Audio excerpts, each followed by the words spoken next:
Hello, passengers, and welcome aboard the TV Pilot's License with service to Westchester County, New York. We ask that you please fasten your headphones, secure your podcasting device, and remember that if you see a monster on the wing of the plane, don't worry, that's just Maurice, the hormone monster. And if you want to get rid of him, there is only one way. Welcome to the TV Pilot's License. My name is Geoff Kerbis, joined by Rich Inman and Max Singer. How you boys doing today? We made it 40 seconds into this before you requested that people masturbate.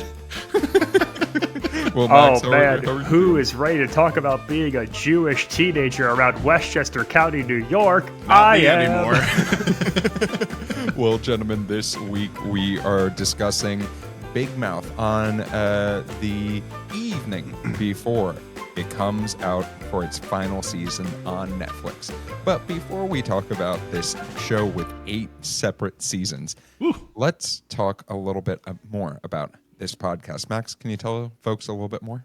Here at TV Pilot's License, we break down and analyze the pilot episodes of some of TV's most famous, or in some cases, infamous shows. We learn more about how these shows came to be and were originally made, if they're effective pilot episodes and making us want to watch more if they can be made today. Go back and stream our old episodes from wherever you listen to podcasts.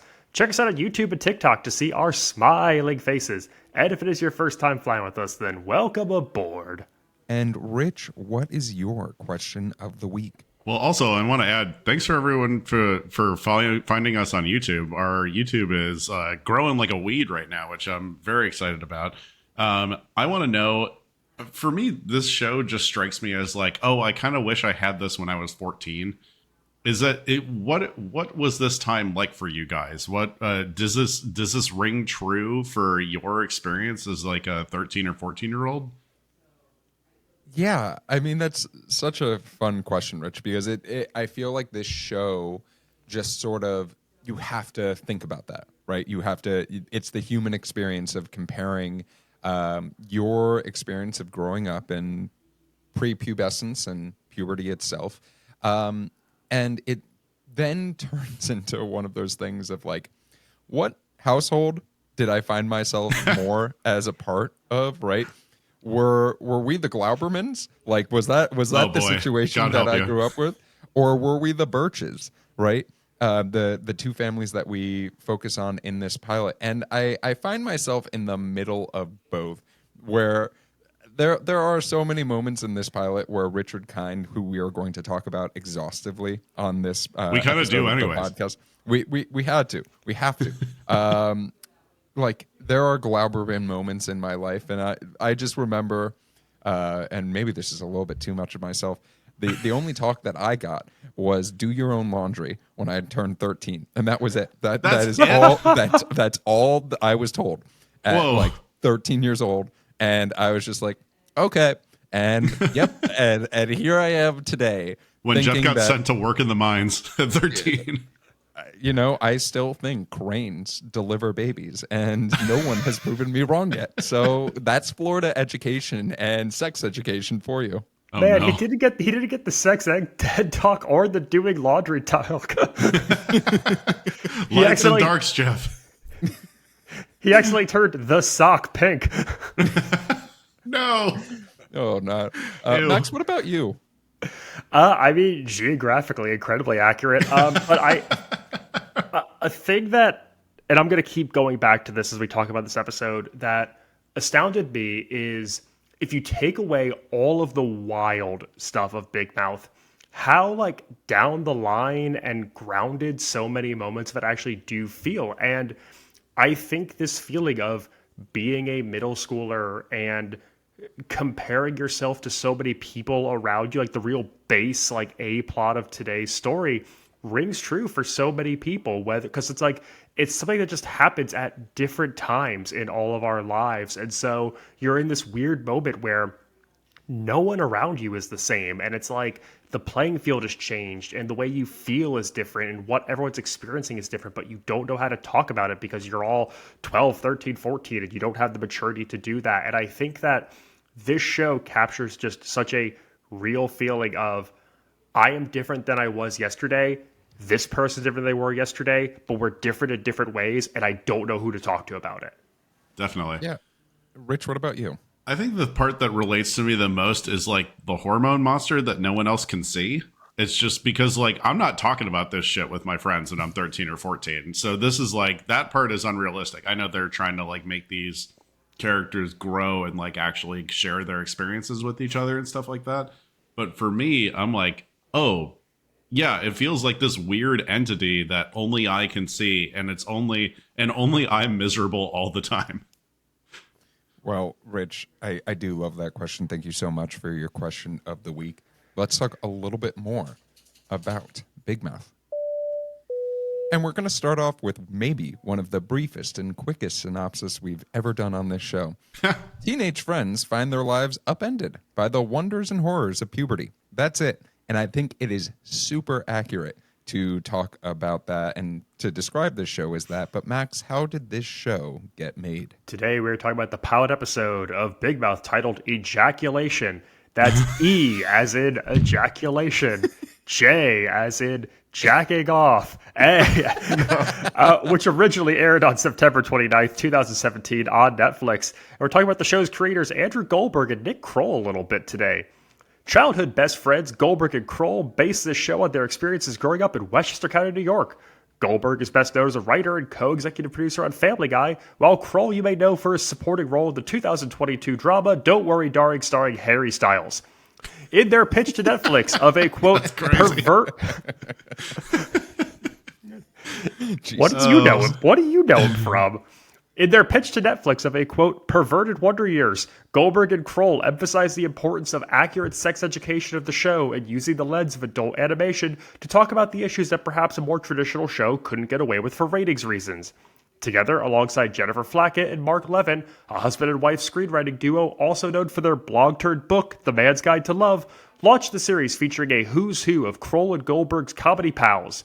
The first season is primarily pulled from Kroll and Goldberg's real-life childhood experiences with no stone left unturned. As the show prepares to launch its 8th and final season, it will take the crown for Netflix's longest-running original series, surpassing the 7-season run of Grace and Frankie.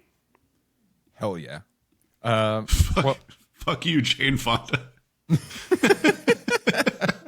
Oh my gosh. Well, but these guys would go crazy for a Jane Fonda workout tape. Let me tell you, the characters of the show would have some thoughts on I'm that. telling you, Andrew Globerman is losing his mind over Jane Fonda. But let's dive into this show because I think for a show that so much is about the trying to put a vein on the comedy of puberty and childhood, just dives right into a sex education class as our opening of this show. And I think that is such a clever way of taking something that is just so damn awkward and putting such a great comedic spin from the beginning to realize, hey, this is about puberty, but it's not written like an after-school special.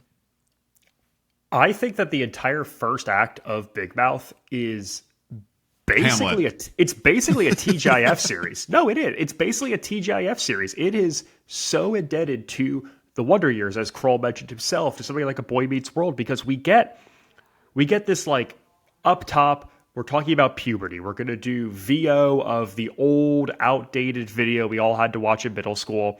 We're going to meet our two leads. We're going to get a really quick one-liner to meet all of our supporting cast and kind of learn about their archetypes.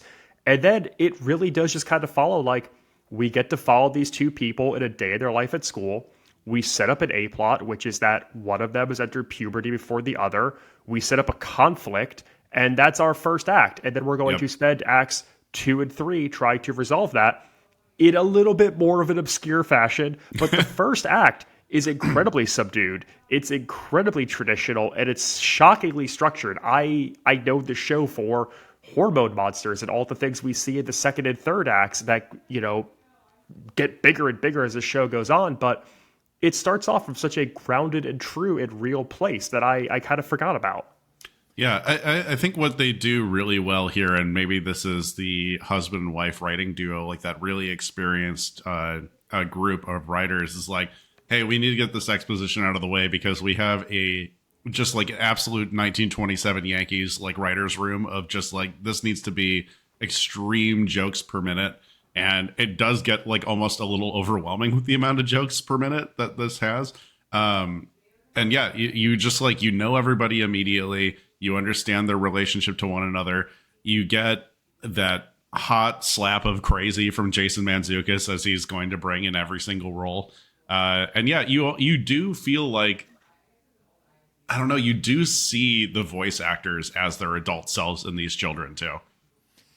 That's the part for me that I really love about this. And Rich, I'm really glad you brought it up, is the cast of this show, I think, is so insanely talented and does such a great job of, in one episode, making me want to know. And this is also a credit to writing, right? Because the especially when you're a voice actor, you are making someone's words come alive with a little bit of animation along the way.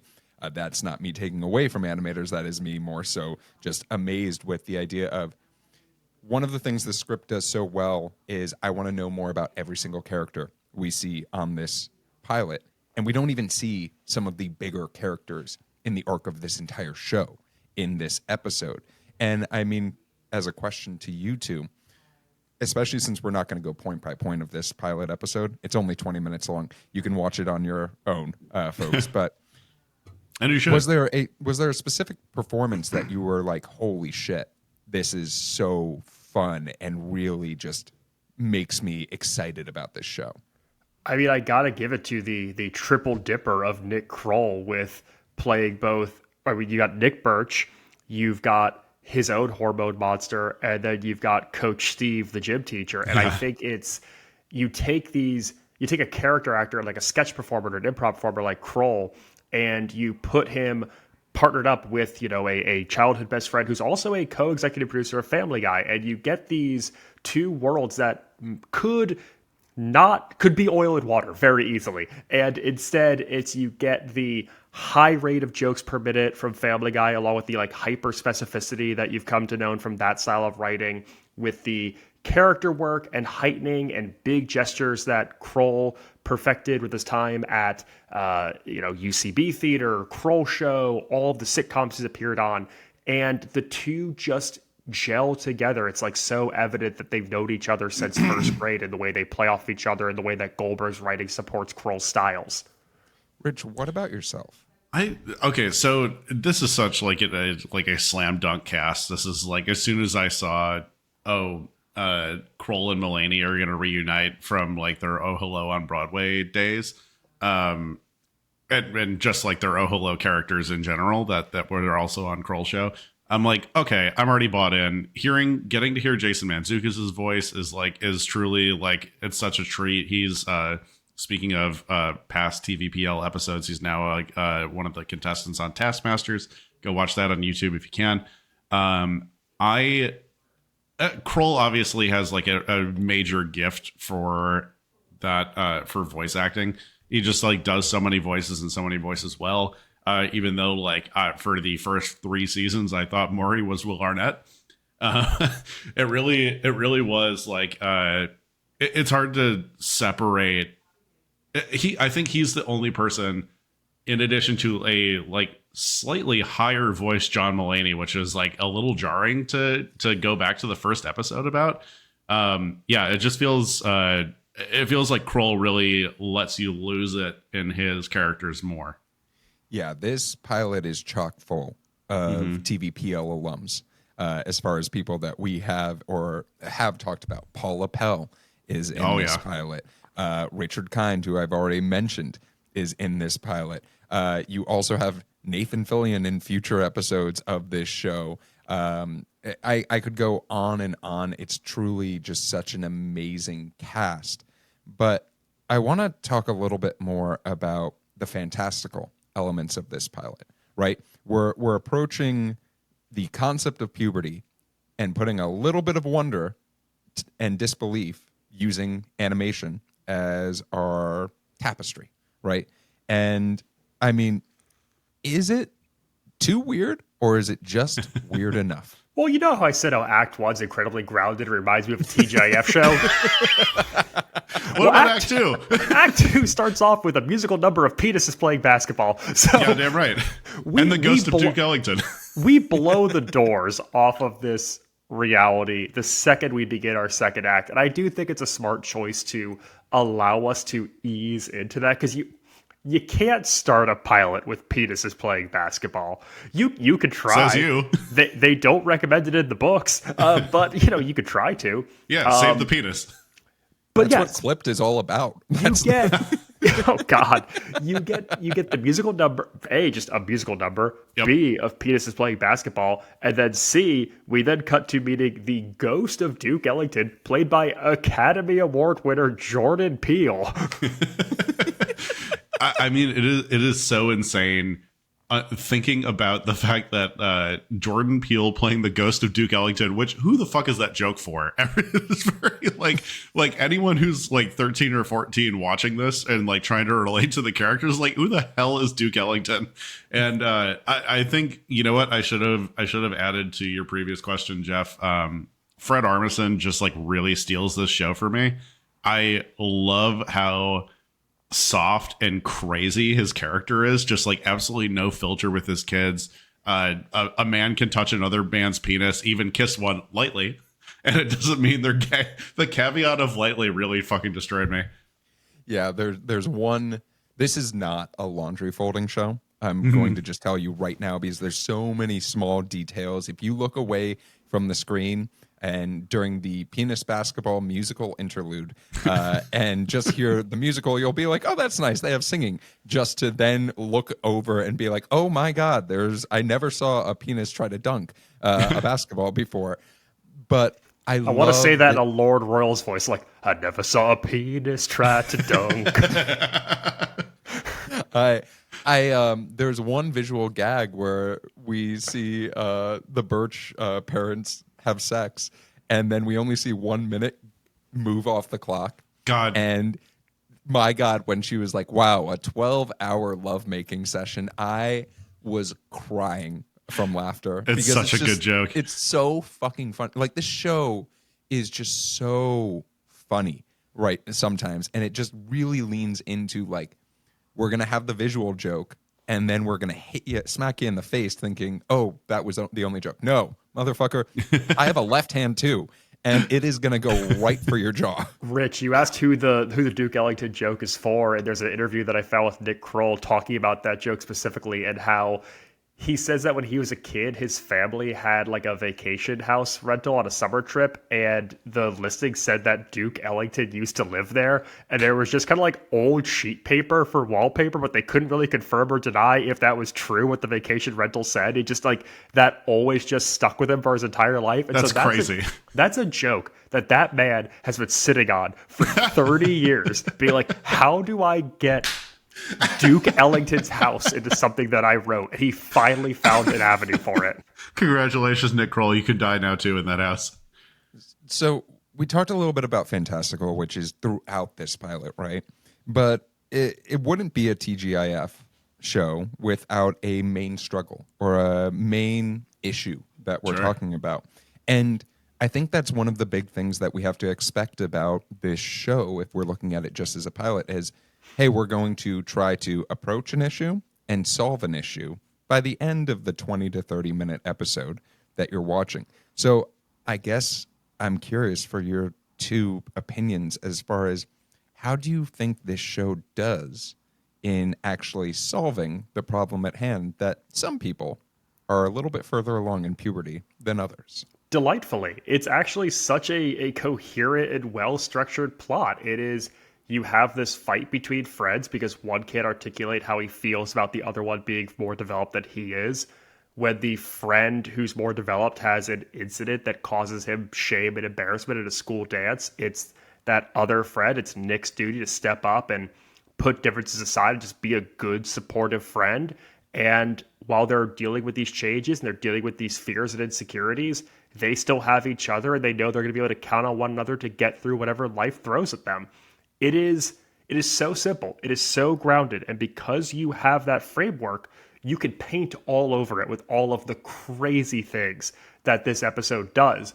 But I don't think those things are as effective if the plot itself is also in that crazy land as well. And tying it to reality makes everything else stick out so much more and so much more effective. Yeah, I think what they do a tremendous job in throughout the entire run of the show, not just the pilot, is that they take real issues that kids face at this particular age. In this case, it's like, oh, how do you deal with the fact that you're going to start paying more attention to girls now than like your guy buddies or whatever, or like how do you deal with that balance back and forth? But also like supplanting the negative thoughts or just thoughts in general with monsters and fairies and demons and stuff like that, personifying like all these like horrible things that your brain goes through at this particular time. Like everyone's like getting mad at their parents all of a sudden, and they're like trying to make out, and they're masturbating all the time, that kind of stuff. It's like they do such a great job of boiling down, because this is you could honestly steal a plot line from like Seventh Heaven or like some sort of like teen show and just throw like, okay, strip everything else away. Don't make it Christian. Don't make it like about this particular town or suburb or whatever. Make this just about the interpersonal issue between these two characters, and then throw the craziest fucking fantasy character in that tries to tear them apart. And they do such a great job. And for me, the resolution of them both, Andrew diving into the toilet, coming out soaking wet and laying on the floor after fighting with Nick, and just the resolution of everything is so embarrassing. That is like such a nice line to tie everything together. I think they did such a great job, and everything is so embarrassing. If I got to hear that line when I was 14, I would have felt great about myself. That would have like, yeah, everything is so embarrassing. Stop caring about it. Yeah, I can't agree more with the two of you. I think that it's interesting that we sort of have reached this point where in media, at least when this show premiered, right, there was this gulch, there was this gap, because you have your shows that are on like Nickelodeon and Disney Channel, but those have to be super brand safe, right? You can't fuck with the House of Mouse, and then Nickelodeon is very, very much just concerned about keeping everything cool. And this would only ever fit on like Adult Swim if they didn't have streamers. Yeah. And then you have this gigantic leap to CW where everyone's just doing drugs and having sex all the time without worries of sex ed. And there's this middle place that we don't have that transition where kids are starting to curse and kids are starting to be curious about things. And this show somehow fits in that. Not that I'm advocating that every family, this is the show to show your kid when they're curious about puberty, because they're going to have some wild fucking ideas from the start. They're going to be like, where's the hormone monster? And you're like, bad news, bud. They're not real. But the other part of it is being able to get into these lessons in a non-brand safe way and solve them in a non-brand safe way, I think is really fun. And it's cool. And to do that while also being able to like rest it and be real and be human. The things that I laugh the hardest at in this pilot episode are, Geoff, you mentioned it, the 12 hours and 1 minute joke, the teacher who is insistent on putting Krista Burr's Lady in Red on at a middle school dance. Hardest laugh of the episode for me is John Mulaney talking about how Nick Kroll has confused the food pyramid and the food chain. Oh, fuck. Because it's such a real slip. It's such a real slip, and it's such a clever thing. And as an audience, you're like, oh, like you catch it a half second before, and then they label it and they call it.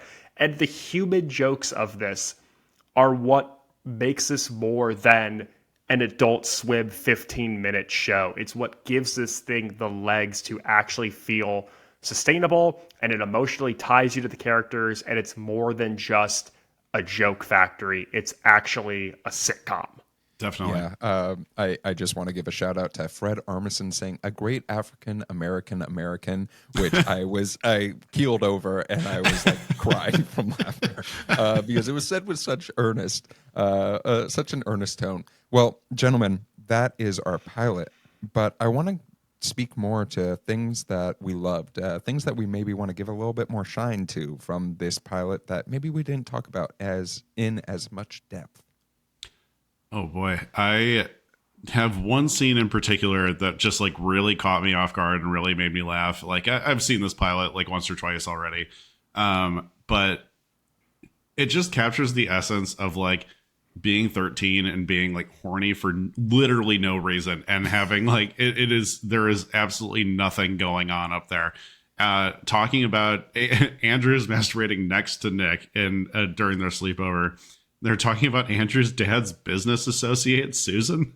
And it's like, so, Susan actually came, John Mulaney is like hyperventilating while he's doing this, like in the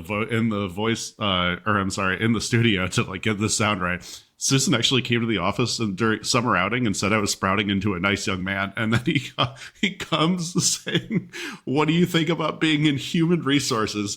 It's so fucking insane that he's having like a D- conversation with this like quasi important figure from of his life. It's just like, it's so goddamn funny. I really, that moment in particular really stuck out to me. Max, what about yourself? How much of myself I saw in Nick Birch and the Birch family, just as a whole. Yeah. Listen, as the former king of the tri-state area, as Nick Birch is referred to, I also had a toy basketball hoop and a giant plastic bottle full of change in my room growing up.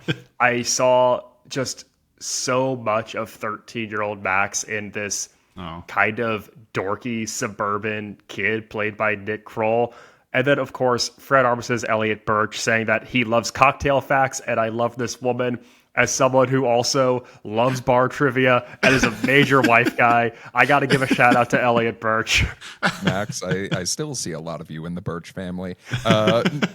Yeah, for myself, we only got a taste of the Glaberman family, and I just Paula Pell, excuse me. I don't know why I called her Barbara. I think Barbara's her name Glaberman in the show. Yeah, Barbara's her name in the show. Paula Pell and Richard Kind. I don't think they were in the same room. Those two can do no wrong. But literally, I would pay thousands of dollars just to watch them have a cup of coffee together, like thousands upon thousands of dollars. And it doesn't even need to be a big cup of coffee. It could just be like a shot of espresso. And this is why everyone has podcasts, Jeff. This is what happens. Yeah, no, this is what happens. So if you need a podcast producer, Paula and Richard, boy, am I available. But we actually got a Big Mouth reunion on Everybody's Live with John Mulaney with Paula Pell playing Jean Dumb. Oh yeah. And like, it's just the reason why I love them so much is it is a realistic family, right? Not every family is the Birches. Not every family is the Glaubermans. And we see a variety throughout this show. You're going to see so many different household situations, like the Glassers and even the hormone monster. We get a little peek into his family situation. And like, that's what I love is the idea of how this show does show so many varying perspectives in the concept of growing up and everything's weird. Let's talk about wait a minute moments, because there is definitely opportunity for things that caused you pause. And I'm going to start. Boy, oh boy, was that kissing scene so damn gross. That kissing scene made me feel icky and dirty, and I know. And I think the reason why, and I'm going to be very honest, is because of how hyper realistic it was, right? Like it was supposed to be gross and it was supposed to make you feel dirty, but in that moment, you ever get those flashbacks where you're like, oh no, I did not need to remember that? Boy, did I get that flashback right then and was like, I did not need to remember that. So while it's a wait a minute moment, it is also a congratulations. Nick, I'll be sending you my therapy bill for just this month and only this month. Max, what about yourself? Man, Jeff, I thought you were going to give your wait a minute moment to that shot they take at Coconut LaCroix in this pilot. I mean, yeah, that's a dagger. Across the bow. Jeff, you were the man who got me to try and like LaCroix, so I thought you were going to have that in the bag. I got to give a wait a minute moment. You know who got you to try and like LaCroix? I didn't. That's a formative moment for you? I didn't like flavored sparkling water, and Jeff kept saying, try LaCroix. LaCroix to the key our lime. shared live out, and it was great. Key lime LaCroix hit us up. I got to give my wait a minute moment to the aside and conversation about the New York Knicks and Kristaps Porzingis being a reference point in this pilot. Mostly because it's got to be one of the more obscure athlete references to be name dropped in a pilot, especially because he wouldn't play for the Knicks much longer after this, and I'm sure these boys have a lot of thoughts about it. I think he was treated for Dennis Smith Jr. at the Dallas Mavericks, who's maybe one of the more obscure athletes to be named in a major rap song of all time. Shout out to 21 Savage and J. Cole's A Lot. But yeah, I'm going with the Kristaps Porzingis talk in the Big Mouth pilot. As for me, I think I was in the same way, Jeff, that like you want to try to you do bristle at the grossness of some of the jokes that they're making, but also being a human being, especially at that age, is gross. So I like it, even for trying to find a wait a minute moment for this pilot, I couldn't find a damn thing. Well, gentlemen, we do have one more question. Oh, and it's an in-flight question. Our in-flight question this week came from Caroline in Florida. And Caroline asked, Big Mouth seems to cover the concept of puberty very similar to an after-school special. What other after-school special would you like to be covered in an animated format? So I am asking you, is there something... Let's imagine none of us have watched any more Big Mouth because I think a lot of Big Mouth covers a lot of the big topics, but... is there a topic you want to see covered in an animated form that maybe, you saw in school? The only thing I can think of for an after school special in general is the drug prevention parts, where I'm just like, if I could see people like kind of safely or more realistically experimenting with drugs, I think that might be a fun show idea. But that's really all I can think of when I think of after school specials. Max, what about yourself? I need the hormone monster equivalent of the driver's ed videos. Oh shit! I don't know what that looks like exactly. I don't know if I need intrusive voices. Don't put on your seatbelt. Yeah, I was gonna say I need a monster to be my intrusive voices while I'm in driver's ed. Yeah, and mine is pretty simple. Sports gambling. I want the after-school special about why gambling is bad and you shouldn't do it from your fucking phone once you turn 18. DraftKings, we are open for sponsorships, but hey, some education is good as well. That parlay will probably hit. Yeah. It's a sure thing. The monster is rich. Yeah, the monster is rich. Rich is the monster in my head telling me that I'm doing great. Well, thank you so much for that in-flight question. We'll talk a little bit more about how to submit those at the end of the episode, but let's talk about the history of this show. 7 seasons, 71 episodes, but tomorrow, if you're listening to this on Thursday, the 22nd of May, then boy, do you have an 8th season waiting for you ready to go. And that will be the final season of this show. This show also has a spinoff called Human Resources with 2 seasons. There are 2 soundtracks for this show that are available for purchase, given the wide variety of singing songs in your CD player. Yeah, of songs that are available. Unfortunately, I could not find any ratings for the show or viewership for this show, but I did find some really interesting articles about the premiere of the show from Vox and AV Club, talking about how much they liked it and how it was this revelation in animation. Let's talk about awards. There's one name we haven't talked about in this episode who's probably the most important name that we should have talked about in this episode because she wasn't in the pilot, and that is Maya Rudolph. The reason why I'm bringing her up now is because this show was nominated for 21 different awards. It had 11 wins, including 5 Primetime Emmys, and 4 of them for Outstanding Character for a Voiceover Performance were won by Maya Rudolph. And that was in every year she was nominated. So. She won. And yeah, that's truly insane, but that's the history of this show. Yeah. And Rich, it's time for your game of the week. Maya Rudolph saying bubble bath lives in my head 24/7. All right. So got a little bit of trivia about the history of Big Mouth and how it came to be. It's a little side note. We didn't talk about the theme song all that much. You guys No, know we did much about not. the theme song?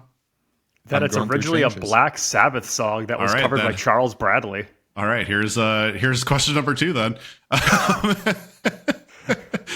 Nick Kroll obviously voices a lot of characters. I was so surprised by the Black Sabbath thing. I could not tell you.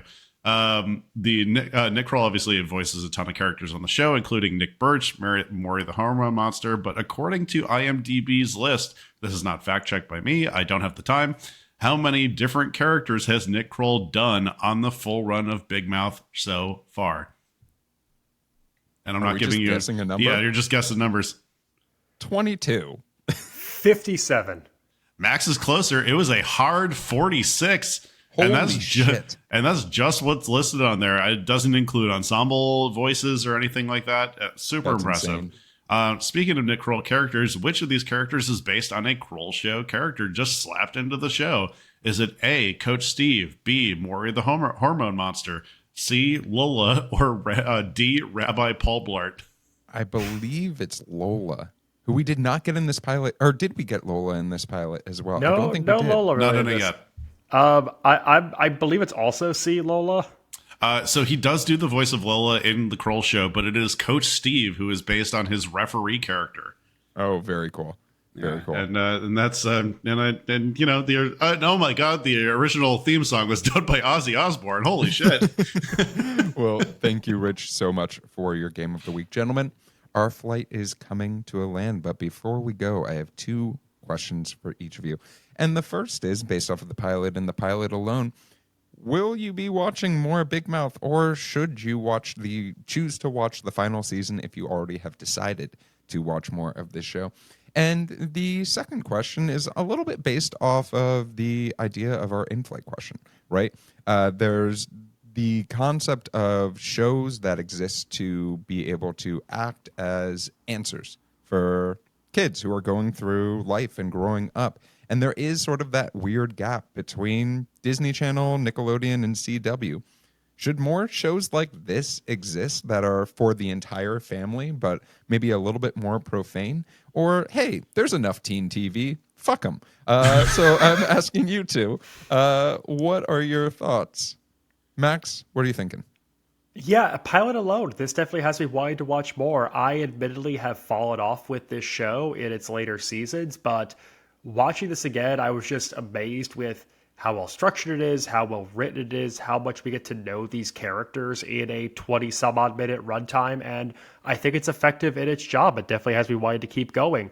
For your second question, yeah, I think that there is absolutely a need for shows that speak to human issues and to humanity and to our shared experience and to demographics that, maybe don't get as much of that personal touch. And so I would certainly be interested in seeing how shows like this could continue to succeed. I think that using the lens of animation as a medium is a great way to do this storytelling because it just opens you up to a lot more possibility. And I think that as long as you keep it real, keep it grounded, and speak truth, even in those wackier moments, you could find success. And I'm Rich, going what about yourself? to go real quick with my follow up because Max touched a lot of points that I wanted to make on this. Absolutely watching more of the show.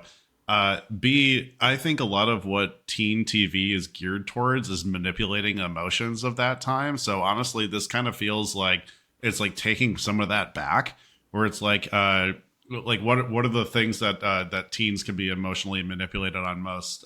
Envy, anger, jealousy, that kind of thing. Like shows like Gossip Girl and stuff like that. It is just like it is putting soap operas on kids who don't have like fully developed brains yet and stuff like that. So that is what takes hold. If I want to hop in a time machine and go to 2004 and do 2 things. I'm going to tell young Rich to put a lot of money on the Boston Red Sox to win the World Series. and then number 2, I'm going to show him Big Mouth because this is not like, I think this honestly would take away a lot of shame. And like for as crass and vulgar and real as this show is, or real / fantastical, I do think there's a huge place in our cultural landscape for treating or like meeting teenagers where they're at, which feels nice because all these other shows that are geared towards teenagers are just kind of manipulating them. Yeah, and for myself, yeah, I'm watching the final season. I'm really excited for the final season. I've watched all of this show, surprise to no one. But as far as answering my second question, yeah, I think I'm going to echo the two of you in that more stuff for folks who are going through big changes in their life is important. Sometimes it is really amazing to have something that you can depend on, that you feel like you can relate to on a personal level with a little bit of fantastical to be able to make it so it's not too personal or hit too close to home, but you can have a little bit of separation of church and state. But with that being said, gentlemen, that is our flight. But before we go, I want to make sure that folks can find you wherever you are. So, Rich, where can folks find you? You can find me lifting weights to the Penis is Playing Basketball song from the soundtrack. And you can also find me on Instagram at Damn That's Rich. You can find original sketch comedy from Max and myself at Dadwagon Comedy on TikTok. Max? You can catch me figuring out how to go to the dance and watch the Knicks game, and on all things social media at Maxwell Sig. Yeah. Oh, God. You can find me hanging out with Coach Steve and trying to touch rim. But if you are looking for me on social media, you can find me at Run Jeff Run. If you're looking for the TV Pilot's License, you can find us anywhere you listen to podcasts. You can also subscribe to our YouTube page. Make sure to rate, subscribe, share with your friends and family. It really does help make sure that this podcast gets to a larger audience and we can have more frequent flyers and do even cooler stuff because we have some big plans that require more of you to show that you actually listen to us. If you have questions about the show or for our next episode, you can visit tvpilotslicense.com to be able to submit an in-flight question. You can also shoot us a call or leave us a voicemail at 213-290-1713.